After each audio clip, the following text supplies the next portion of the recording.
Welcome to Tales from the Fandom, a podcast that brings a special guest out of the multiverse and straight to you. And now your host, David Ginsburg. Hey everybody, welcome to the latest episode of Tales from the Fandom. I cannot believe we are so close to the month of June, and I hope that you check out all of the episodes that are released during that month for Women in Tabletop Gaming Month. I have over 30 episodes coming out with different women. Some are re-releases, some are new recordings. You can check out the calendar online at womenintabletopgaming.com, along with blog posts and deals and other partners that have put out their content or are going to be putting out their content in June. So definitely take a look at the website and see what is going on. And as for me, I can't believe we're also heading towards the second anniversary of Tales from the Fandom, so I'm super excited about that. Look for some special episodes to come out on June 6th as well. So definitely enjoy this episode, listen to this promo from another indie podcast, and thank you so much for being here. I'm Megan. I'm RJ. And we host Oh No Lit Class, a comedy literature podcast that tells you all the strange and sexy facts you never knew about the books you had to read in school. Every episode is a fun, foul-mouthed spark notes for your ears, filled with author bios, plot summaries, bad impressions, and Megan singing. It's mostly you that sings. No, I sing well, she sings poorly. That's not true. So come listen to us ruin classic literature one book at a time at ohnolitclass.com or wherever you get your podcasts. Oh No Lit Class. We're for kids. No, we're not. And welcome to another episode of Tales from the Fandom. I am happy to have you here listening. And again, I have turned to the Twitterverse to find another guest. And here I am. I have April Presnell, and she has joined me after we became followers of each other on Twitter. She lines up with what I like, and hopefully like she and I like some of the same stuff, which, you know, we do, and that's cool. And she's going to introduce me to some other things that she's into. But welcome to the podcast, April. Hi, thank you for having me. It's my pleasure, and I know you said it off recording, but I just want to say on recording, this is your first podcast, so I'm happy that I get to be the first person to have you on the podcast, and hopefully it's the start of maybe more people having you on. That would be cool. And there's nothing better I can talk about from my first podcast than fandom things. Absolutely. Like that's the one thing, is that everybody has something that they're into and that they want to talk about, whether it's major things, you know, like the Harry Potters and the Games of Thrones or Star Wars and Star Treks, to like smaller things like video games, or even I've had people talk about Judge Judy or cooking TV shows, and everyone's got something that they want to talk about. That's very true. I could talk a long time about HGTV if I got on a tangent on that. That and the Food Network is the channel that remains on the most, unless there's a Harry Potter marathon on Freeform that's just coincidentally on, then that will be on in this house. That's a good thing to keep on. It is. And you are a fan of Harry Potter. So my first question to you is, how did you get into Harry Potter? Was it through the books, the movies? What's the story? Interestingly, it was my mom who wanted to see the first Harry Potter movie in theaters when I was a little kid. So I think I was 10 at the time when the first movie came out, something like that. And she wanted to see it in theaters. Mm-hmm. So I went with her, and I fell absolutely in love with it. I don't know how I missed the fact that Harry Potter was a thing before this, but I just did. Because I was a really big reader, so you'd think I would have heard of it. And then once I saw the first movie and discovered there was a whole series, I just went nuts for it. That's interesting, because I was in college at the time, and I had driven home to go to somebody's wedding, and apparently I didn't know how sick I was, but I had like pneumonia for a couple days, and my mom was like, "Oh, well, while you get better, I got into these books, and you should definitely check them out." And it was at the time when it was like just the first 3 books had been released, and I just like I read them so quickly, like is done in a flash. I was like, oh, I love this now. Like, this is one of my things. Yep, that's definitely how it was for me too. Do you have a favorite book? Oh man. I'd have to go with Prisoner of Azkaban. Yes, mine too. It's so good. And in terms of something I think about when I think of like my favorite books and like Harry Potter is kind of like the ability to go back and reread it, because I just can't read Deathly Hallows over and over. It's too heavy. But like Prisoner of Azkaban is fun, and it introduces Sirius, who's my favorite, and it's just a really good one. Yeah, the two, if I'm rereading the books, the two that I would gravitate towards most is Prisoner of Azkaban and Order of the Phoenix. Okay. I've never read through Order of the Phoenix all the way through more than once because I was angry about Sirius dying. Oh yeah, that would be a thing to be angry about. Is definitely if you love Sirius, having what happens to him, in Order of the Phoenix, and just like having to deal with that. I can understand. I mean, the that. book was great, and I've read it more than once, but once I get up to like that last little section, I'm like, I don't need to go through this again. I already did this. Exactly. Like, why would you torture yourself? Do you like the movies as far as what they did with them? And if so, do you have a favorite of the movies? I do really like the movies. I know they leave a lot of stuff out. I can't talk about the movies without mentioning how in Order of the Phoenix they cut my favorite chapter into like a 30-second scene, which is the flashback to the Marauders, because I'm a huge Marauders fan. And I was so angry. So Order of the Phoenix is not my favorite movie by any means. But favorite would probably be the last two, because by separating Deathly Hallows into two movies, they really got to get a lot more from the books in, and it was just also just, very emotional to see the end of the Harry Potter journey. Oh yeah, definitely. I remember being in the theater, and it was probably with people that had never read the books. And like when they started killing certain characters, especially like Hedwig, they're like, why would they kill the owl? Like, why? Like you just hear these people in the movie theaters like, oh my gosh, like they didn't know, and I felt so bad for them. Yeah, I think most people in the theater I was at had all read the books, but it was the very last movie, and I remember we got there to get in line at like 7 p.m. for the midnight showing, and we were still like blocks around the corner of this theater with how many people were already there. Wow. Like I'm at the age now, and I have kids, like that's not something I can do anymore, but those were some fun times, like midnight showings, especially of like Harry Potter, and just being like surrounded by the people that just they love it as much as I do. Yeah, I like that the movies don't only do midnight releases, they do earlier ones. Like the last midnight release, I saw it at 11, not midnight, was The Last Jedi. And they're still fun, but it's nice that they're a little earlier in the evening now, since I work on weekdays and have to get up at like 6:30 in the morning. Yes, I do appreciate that. I mean, I know that some of them even start like as early as like 7 or 8 o'clock, and I'm like, dang, that is just so nice that I don't have to do midnight releases anymore. I could actually, if I really wanted to, I could hit something at 7 or 8 and be in bed by 10:30. Yeah. Now, with all people that come onto this podcast, and I know you're probably going to be ready for this question. What house are you? Hufflepuff. Yeah, yes, another Hufflepuff too. Yay. That Hufflepuff is probably the most represented house on this podcast. Oh, nice. And I'm pleased.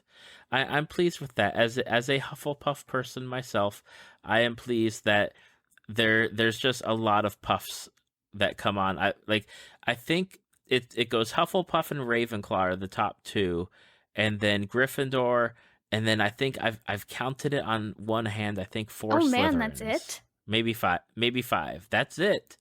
It's very interesting. Like the people that identify as or took the test and they are Slytherin. Like you wouldn't expect it, but then after a while, it's like, okay, like I can see that. Like I'm okay with that. And it's funny because my kids have started reading Harry Potter, and I told them, because my wife took the quiz and I've taken the quiz. We're both Hufflepuffs. And I said, if you want to take the quiz, you have to read through chapter 7. You have to get through to the sorting hat, so everyone's sorted and you can hear about the houses. So my daughter took it, and she is a Gryffindor. She is so excited because she's like, she loves Hermione and Harry and Ron. And then my son took it, and he got Slytherin. And for a while he was not happy about being a Slytherin, and I had to sit him down and talk to him about, not all Slytherin are bad. Like, Slytherin is just, it's a house where, like, their mindset's a bit different. Like, you're trying to do things in a different way rather than like how other characters are. Yeah, Slytherins are definitely set up poorly in the book series in terms of, good versus bad guys, but there's a lot of layers to Slytherins. And most of my friends, well, not most, about half, I'd say like half of my friends are Slytherins. Yeah, and that's the interesting thing. Like, I'm part of like this Facebook like Harry Potter, like huge, like 30,000, 40,000 members, and it always seems like the best friends tend to be Slytherin Hufflepuff combinations. I've seen that a lot. Slytherins and Hufflepuffs just, yeah, it's just like they just get along with each other really great, and that to me is really interesting as a dynamic of, just characteristics of people. As far as your favorite character, obviously Sirius Black. Why? He's just very fun and a very interesting character. So you see a lot of different sides of him through the series. You kind of see the prankster and the jokester. You see the sort of madman from being in prison for so long. You see how he's estranged from his family and all the things that went down with that. And so I always found him really interesting. And then, especially when I started getting into like fan fiction world, where I was reading a lot of Marauders fan fiction, reading kind of the fandom around the friendship of all the people, they just really grew on me a lot. Yeah, the Marauders era is definitely one of those things where I obviously there's tons of fan fiction out there, and I know that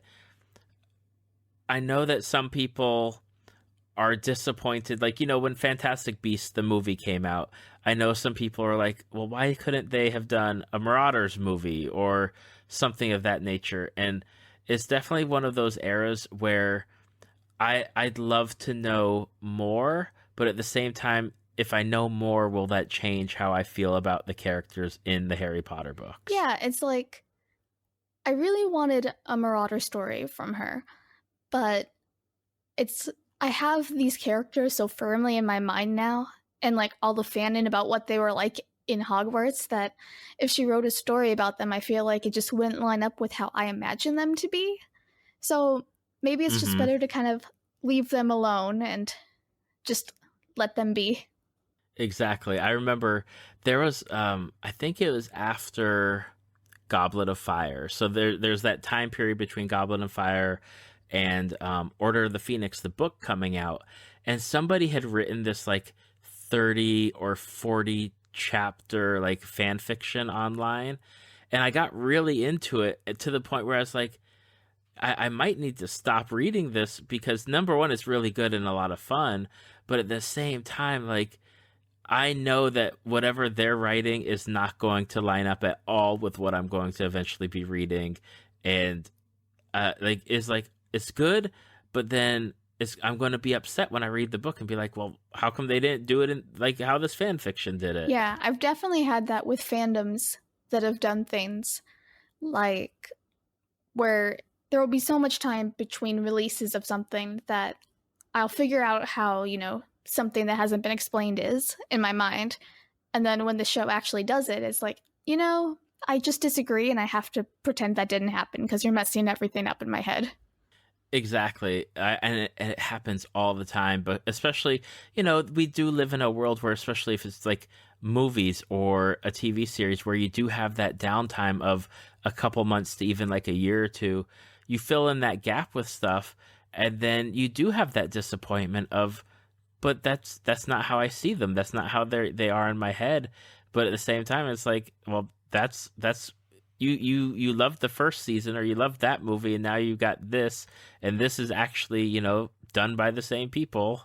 You just have to wrap your head around and be like, okay, fandom, fan fiction or fan movies over in one corner, and then the actual canon stuff right over here.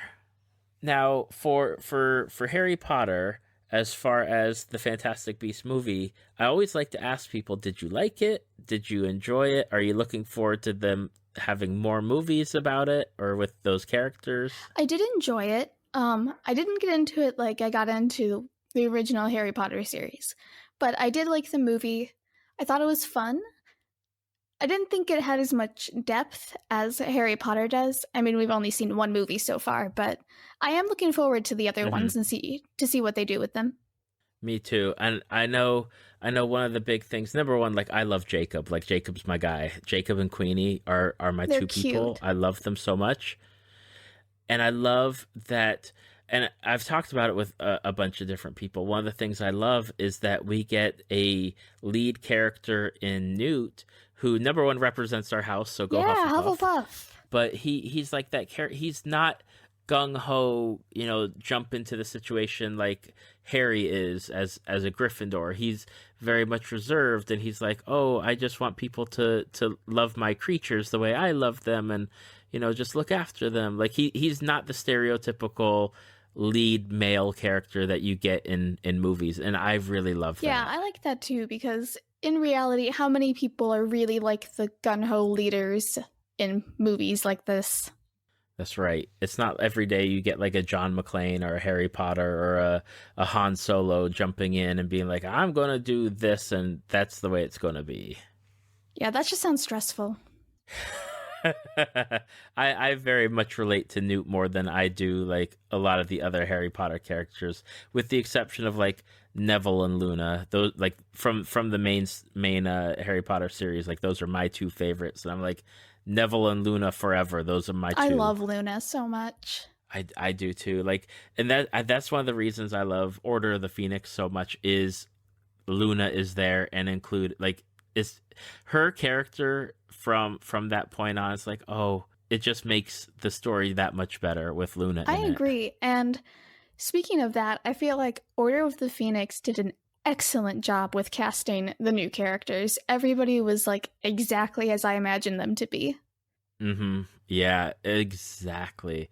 And I know when they cast Luna and got her Ivana Lynch like actually dressed as a character, it's like, yep, I got it right there. Like, that's my Luna right there. And I met her at LeakyCon one year, and it was basically like meeting Luna. It was so cool.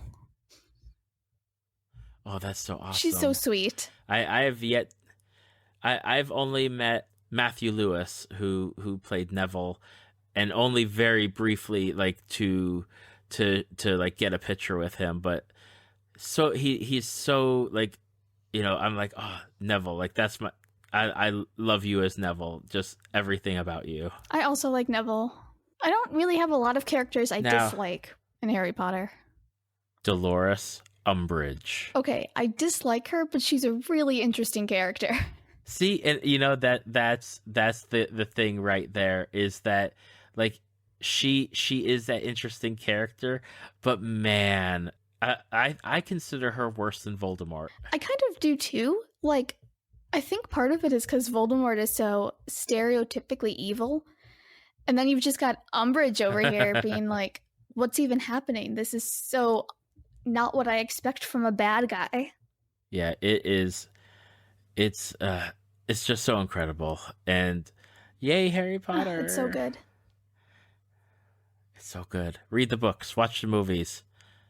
What else? Sign up for Pottermore. Go to Universal Studios and go to the studio tour in London, because both are amazing.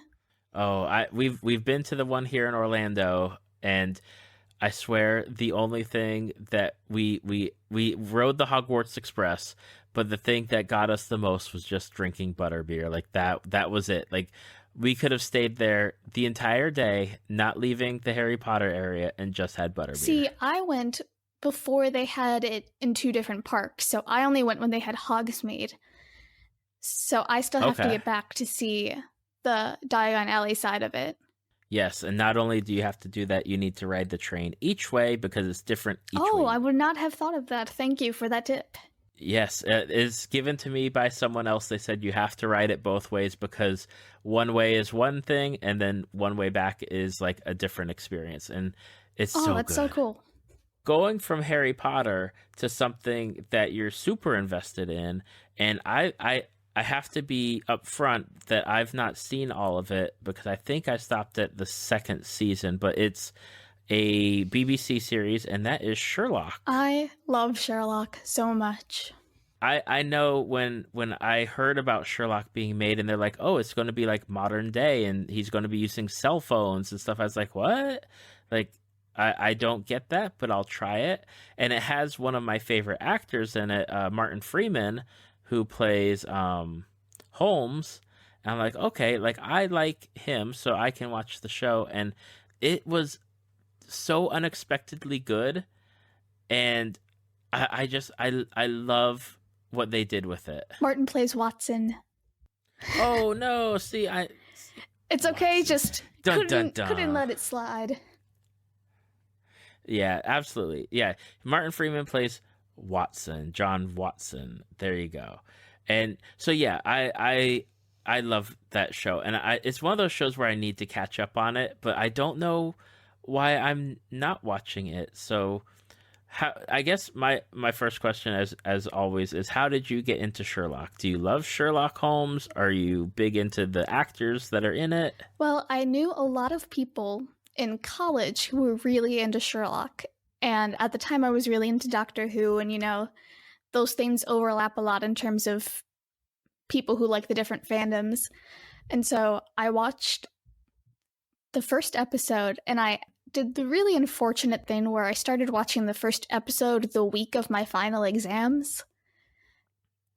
And it was just a really bad idea. But I fell absolutely in love with it when I started watching it. The first 2 seasons were out. And so I got to be part of the very long waiting process for series 3 and 4. Oh yeah, because they took a long time between 2 and 3, right? Yeah.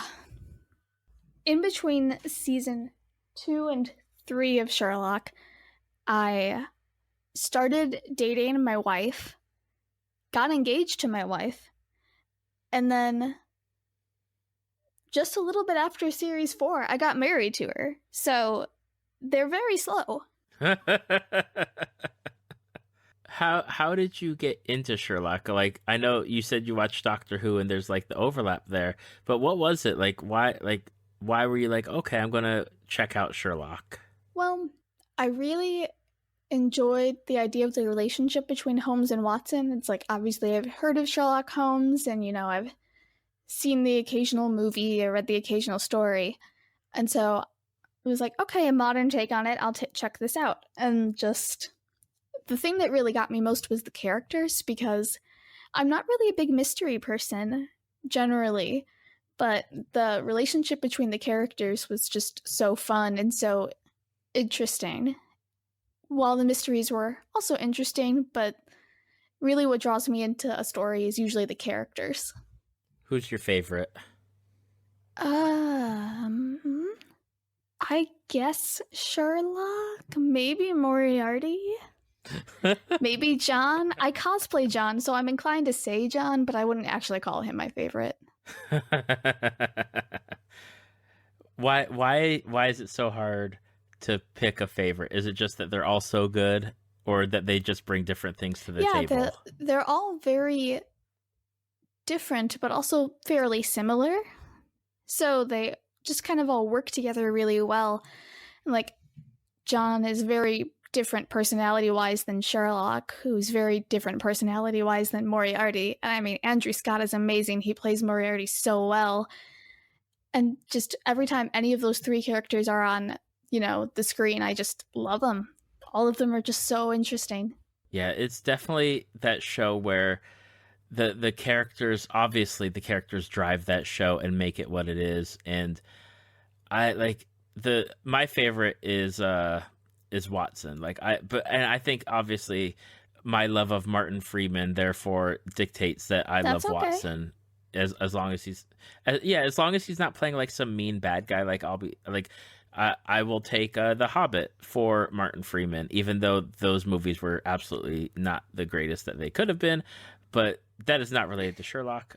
But I love Martin Freeman. I have for a long time, ever since like he was in The Office, the UK version.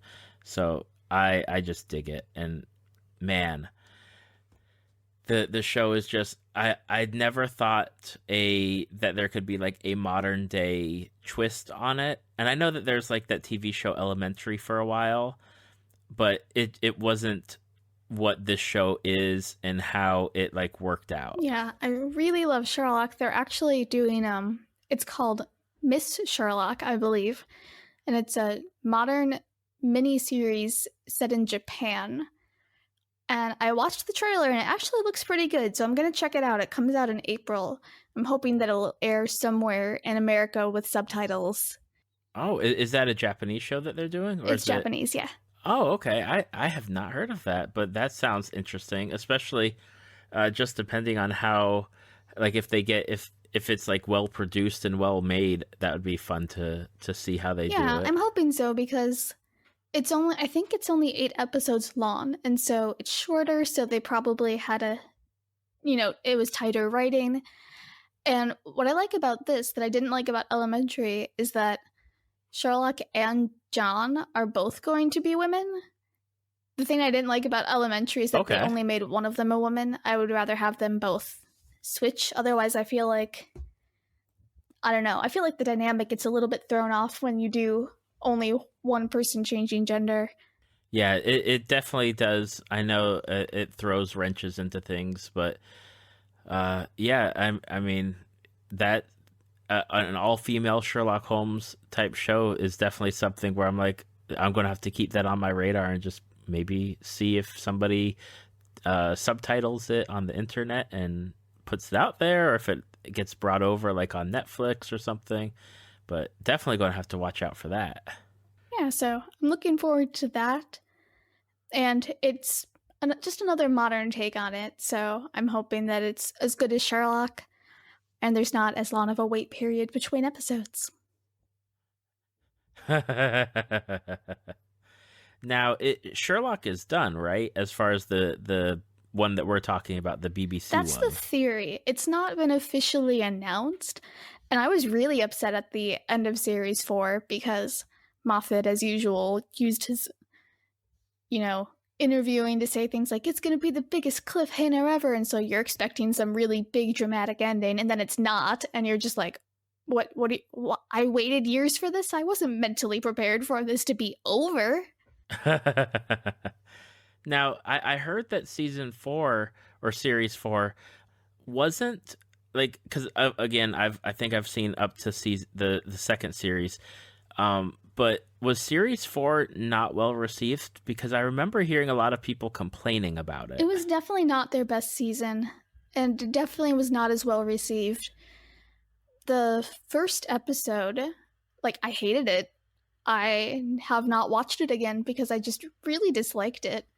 And the second and third ones were a bit better, but just overall, I felt the writing was a lot weaker in Series 4. 1 and 2 was really good, 3 was still pretty good, but 4 was just kind of like, people were kind of asking, like, what happened? Why is this a thing that's happening? That's always strange, especially if they didn't change, showrunners or whoever is the people behind the writing of it. I mean, the actors haven't changed, so I mean, they're doing what they're supposed to do, so it falls on someone somewhere. Yeah, it was like the main plots were just kind of like larger than life. Like the last episode literally felt like a fan fiction, which you might think sounds good, but when you think about it in the context of a serious television show, it's kind of like, what are you doing? Like, I have fan fiction for this kind of thing, and it just kind of felt like a soap opera in the last episode. Now, did they leave it on a big cliffhanger for series 4? No, it was definitely series 4 definitely was very wrapped up. So it felt like an ending, like it would not come back. And Okay. Moffat has said they might do more down the road, but I'm not holding my breath for that. Right. Yeah. It's been what, at least how many years? A year or two since it ended, year. maybe? Or maybe I'm mistaken. A year? Okay.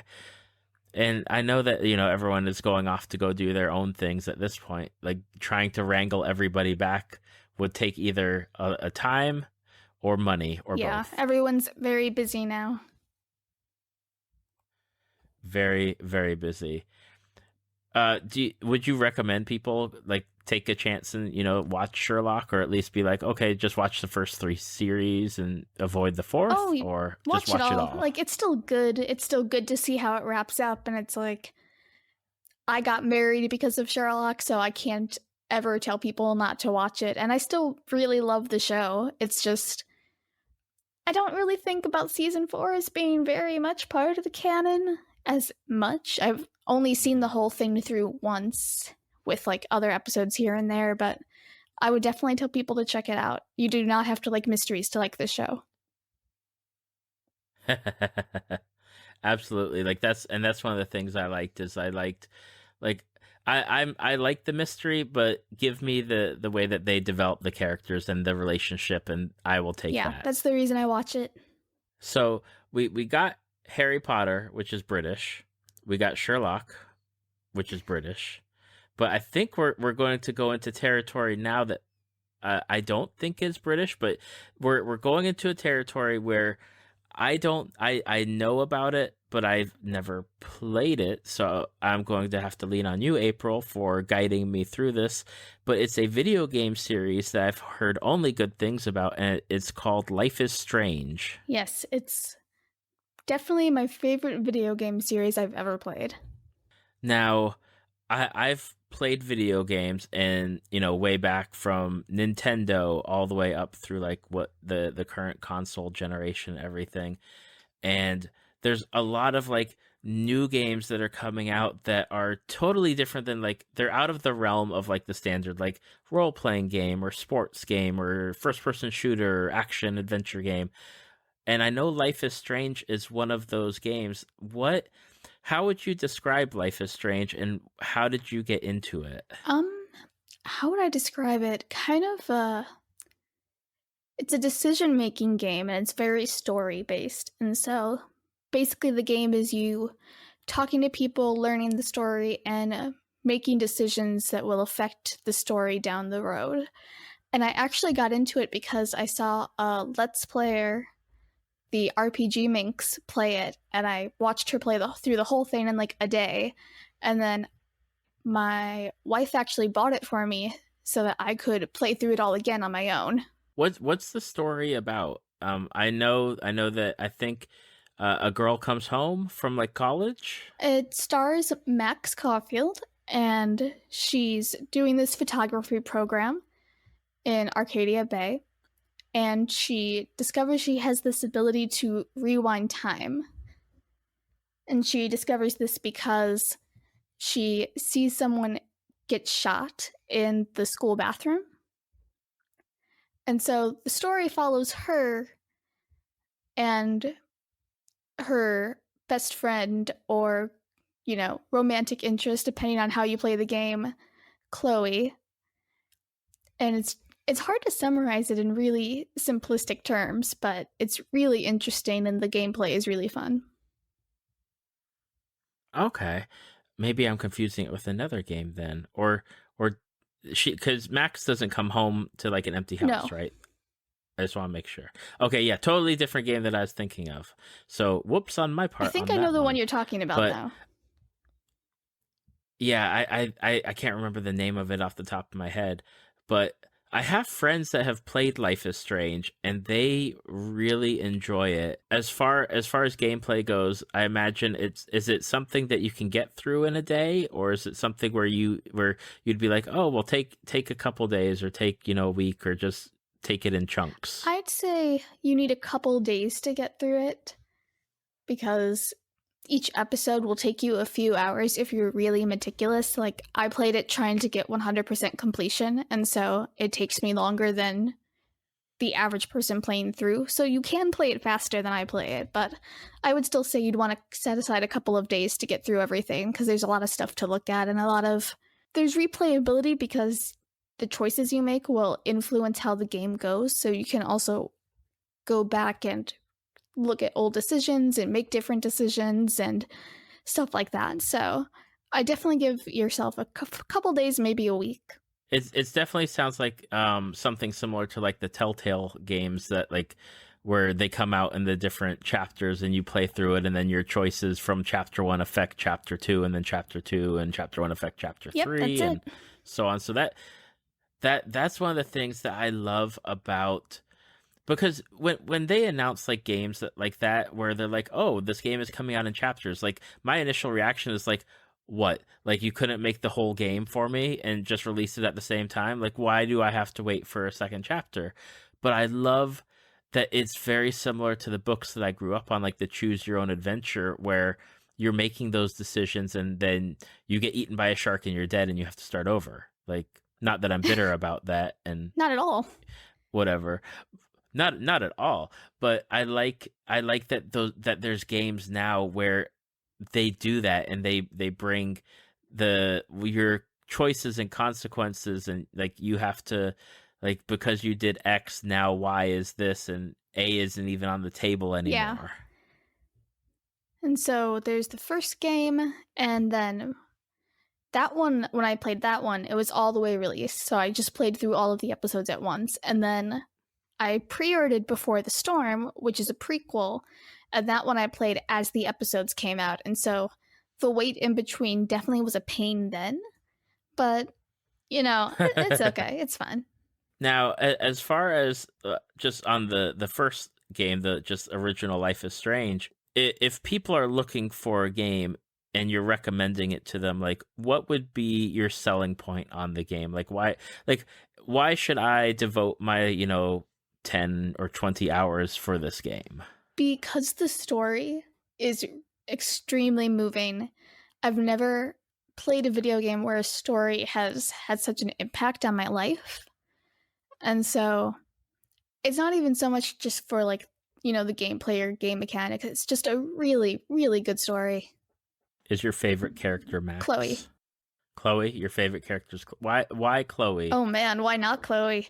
She's she's so interesting. She's loud and abrasive and gentle and messed up. She's had a hard life. I relate more to Max than I do to Chloe, but Chloe's very fun and unique. I'll have to look into it because I've had a bunch of friends recommend the game to me. It's like, I don't have time. I always like, it's always like, okay, I have my work and I have the podcast stuff, and then I've got like the kids and the family dynamic of everything. I'm like, okay, I can squeeze, a little bit of stuff in. Maybe if they release it for like Nintendo Switch, I can get it and play it in bed. Yeah, I feel like the older you get, the less time you have to find fandom things. Yeah, like I know a lot of people now, like they're watching like new anime or new things. And I'm like, I've never heard of that. Or I'll have friends that are like, have you watched, like, the big thing a year or two ago was Stranger Things? They're like, you got to watch Stranger Things. It's like, okay, I'll make time for that.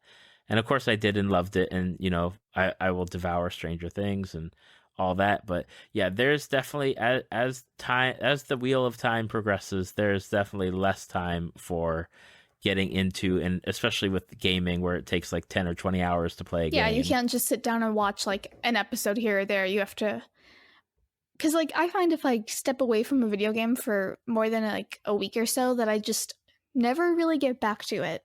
Exactly. And I know for me, because like my favorite types of games are like role-playing games, I tried to sit down with one probably a year ago, and I was like, I can't wait to get to the save point. Like, I know the save point's going to be in 2 hours, but I don't have time to play to get to that save point. I need it to be done now, and it's like, I don't have that time anymore. It makes me sad. Now, why did they go like the prequel route with Life is Strange? Why'd they go that way instead of like doing a sequel, or is a sequel like off the table that they can't do? Well, they are making a sequel, but the sequel will have new characters because there's a choice at the end of the game where you can choose one thing or the other. And so you really can't build a sequel from that because half the people choose one way, half the people choose the other way. And so one sequel for that would not make any sense. So the prequel was actually really unexpected. Like, we didn't think that a prequel was coming.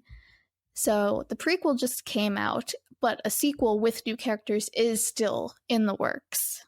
What's the pitch for the prequel as far as, like, is it something where you're following the Max and Chloe from the first game? Is it something that is just Max oriented or Chloe oriented? It's definitely Chloe oriented.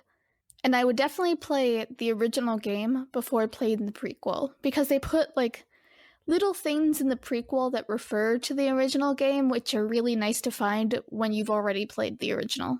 Right. It's like, oh, well, now, you know, in the original game, I totally get what they're referencing to in this game, or something along those lines. Yeah, because you wouldn't, like, it's all very subtle, so you wouldn't get it in the prequel.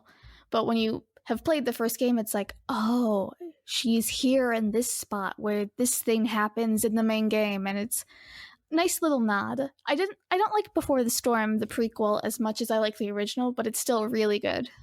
Yeah, that's I've heard only good things, obviously, about Life is Strange. I don't know if I've heard too much about the prequel besides, you know, that it had come out.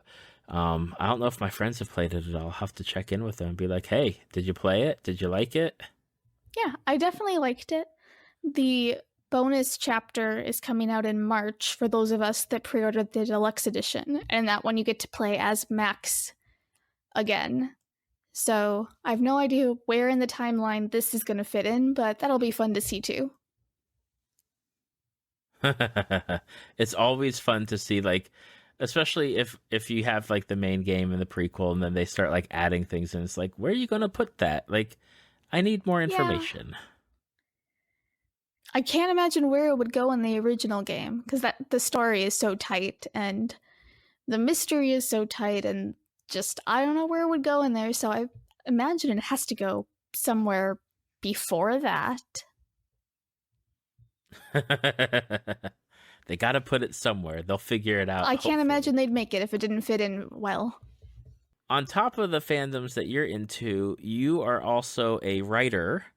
And you told me before we started recording that you are actually working on at least one, maybe two different projects? Yeah, I'm working on 2 different novels right now. One of them I'm in the process of editing, and the other one I'm in the process of writing.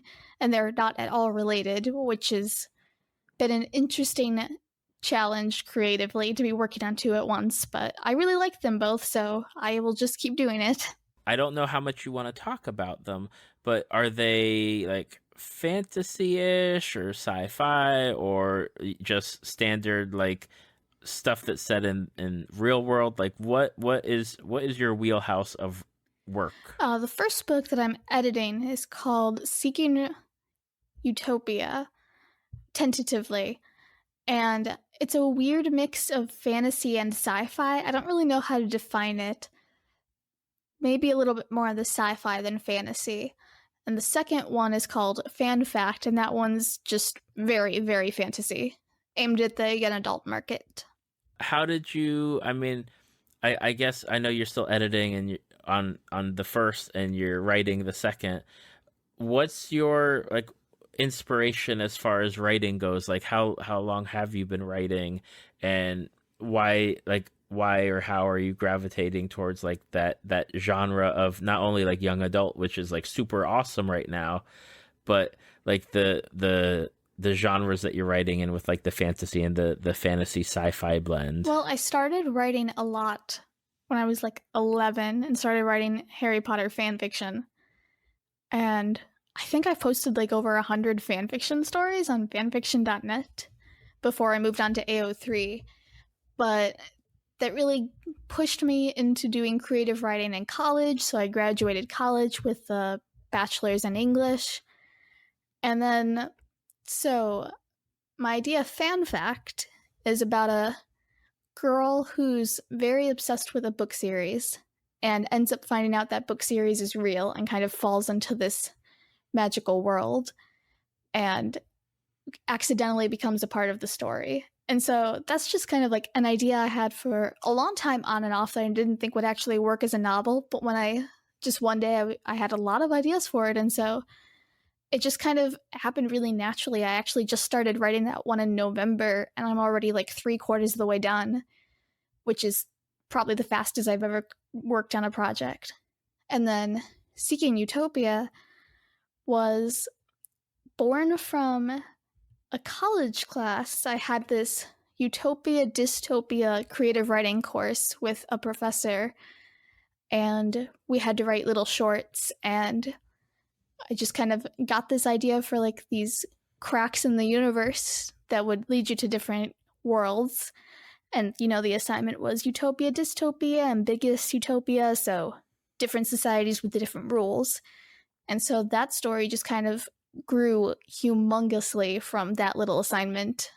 How is it as far as writing goes? I mean, I've talked to different people who've written books and published stuff. Like for you, what is your process? Do you work during the day and then write at night? Or do you write like on the weekends? Do you have like a word count goal every night? What's your process? Well, for a while after college, my main writing was just done during NaNoWriMo, which is National Novel Writing Month. But I've been trying to write more often. I'm trying to at least write or edit or do social media marketing at least a little bit every day. And I figure as long as I get at least something accomplished every day that I'm doing well. I decided to start working on building my website and stuff like 1 month before I got married, which turned out to be really stupid of me, and I should never have done that. And I highly don't recommend doing that for any brides or grooms who are very stressed people. Do not do that. But I usually outline a story, at least somewhat. I at least like to know where it's going. And then I write chronologically because I can't jump around, because I just can't do it. I've tried it and it doesn't work for me. And so I work a full-time job during the day, and then I'll come home and usually try to work on my writing a little bit. And on weekends, I sometimes go to a cafe and write, because I write a lot better out than I do when I'm at home. I have friends who I met in my English program, so it helps that I have encouragement around me from them. Do you find it's hard to write at home because there's just so many other distractions that you're like, oh, well, I can do this, or I need to do laundry, or let me sit down, play a game for a little bit? Yeah, it's like when I'm home, it's like this is where I'm comfortable. And so it's easy to just go on the internet to browse for a few minutes, which turns into half an hour, or like my wife is hanging around and I get distracted talking to her, or we put something on TV in the background because I like having noise when I write, but then that distracts me. And just if I'm out at a coffee shop, it's kind of like, this is the time to focus and do things. Definitely. I know I have the same problem because number one, like I work from home, so I'm always home. And I'm like, okay, well, say I want to write something, which I always want to, but then I'm at the computer and there's YouTube, and I end up watching like some random video that leads to another random video, and it's that rabbit hole of, or I'll click on a link on Wikipedia just get interested in some random topic. Yeah, I go on really intense research binges about really random obscure topics. Or if I'm planning like a vacation, then I really go down the rabbit hole and don't come back. So it's a lot easier if I'm just out and not at home with access to travel books or things like that. Yeah, exactly. Like you bring the computer, you bring your laptop for writing or something, and you have to be like, okay, I'm activating like the internet blocker, so I can't get on anything. I'm forced to write. Yeah, usually I try not to put Wi-Fi on. I will sometimes, because sometimes I need to research something, but I try to keep off the internet if I'm out with my computer, because if I went through the effort of dragging my computer through it's January, so through the snow and the slush to a coffee shop 10 minutes away, then I better be working on something and not just sitting there. Absolutely. Now, when you finish editing your first book, what's your plan? Are you planning to do like self-publishing? Like, I know a lot of people go the Amazon route and they put it up as an ebook and that's where they go from. Or are you going like the more traditional, like finding an agent and going through that? Like, what's your future plan? Or do you not even know at this I'm point? definitely going traditional first. My goal is to find an agent. I want to start querying for agents sometime this summer, hopefully. I work in marketing, and I enjoy working in marketing, but I hate self-marketing. I hate self-promotion. Mm-hmm. I don't want to work on marketing for 8 hours a day at work and then come home and have to market my own books. I want someone else to deal with like that. And I know, even in traditional publishing, you still have to do some of your own marketing. And I'm starting to do some of my own marketing just to get my name out there and see who's interested in the type of books I'm doing, get people to start following me, that sort of thing. But I don't want it to turn into a second full-time job. So I definitely want to go traditional if I can. Absolutely. And I know, I'm right there along with you as far as like the one thing, like I knew when I got into doing a podcast, this is just a hobby. Like I'm not making anything, like it's all fun. I spend money to do it. And I knew, okay, I'm going to record with people. Okay. I know I need to edit it. Okay. Little did I know like how much marketing and promoting and engagement like I would have to start dedicating towards it. And it's like that's the part where I'm like, I hate, like, people will be like, oh, well, I'm looking for such and such podcast. I'm like, well, I could comment and totally recommend my own podcast, but I hate doing that. Like, I'd rather recommend somebody else's podcast and be like, oh, you should definitely check out this person. Yeah, I feel really awkward just inserting myself into like Twitter or something, a conversation, and saying, hey, my stuff is really cool. You should look at it, because I think it's really cool, but it just feels rude. I don't know if that's the Midwest person in me, but it just feels wrong, like I'm bothering people with it.